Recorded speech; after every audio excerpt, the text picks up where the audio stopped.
laid down a bead of glue and then put the frame in place. For the backs of the cabinets, I cut down pieces of 1/8" plywood and just really lightly brad nailed them on.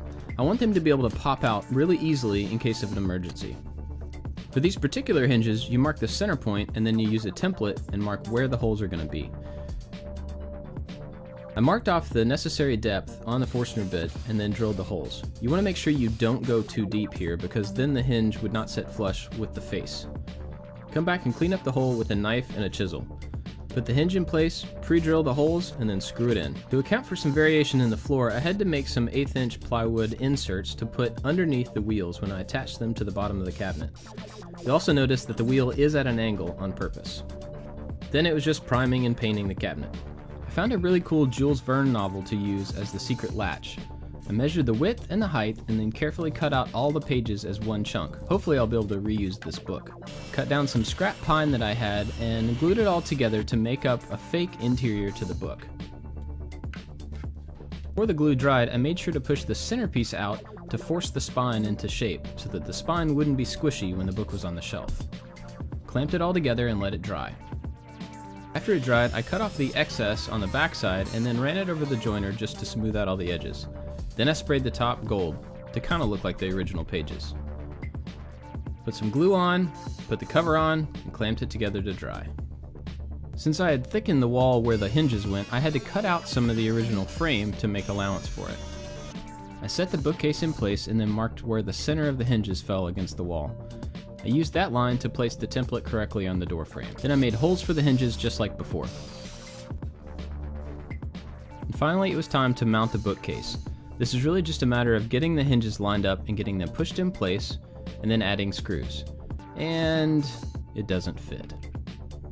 Here's the problem. The diagonal measurement of the cabinet has to be smaller than the opening so that it can swing out. I had this figured out ahead of time when I was first doing the design, but late in the design process we decided to change the depth of the shelves. This threw the whole triangle off, and I didn't make allowance for it.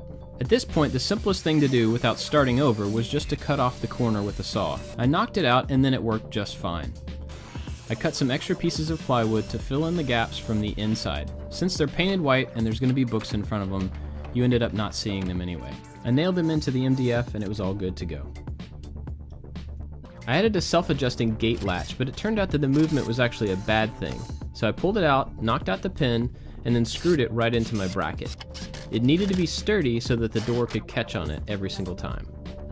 I added a 1x piece of pine to the cabinet so that I had something sturdy to attach the latch to. Pre-drilled some holes and then put the latch in place. I screwed in a simple handle into the back of the MDF shelf so you could close it from the inside. It works! I made a mark for the wire to pass through by moving the latch up and down.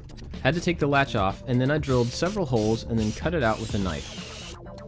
I used some double-sided tape and some felt to make sure that the book could move smoothly against the wall. I screwed in an eyelet to the backside of the book and then wrapped wire in through it. I started out with the picture frame wire and it turned out not to be rigid enough, so later on I swapped it out with the gate latch pull wire.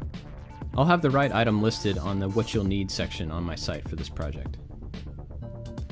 I had to carve out a little bit of wood on the book to make sure that the hinge was flush. Push the hinge as far forward as you can, and then screw it into the cabinet. Make sure that it moves smoothly, and then feed the wire back through the hole. You'll have to play with the wire until you get the right tension, because you want to make sure that the book can both pull and push the latch. Here it is, all finished.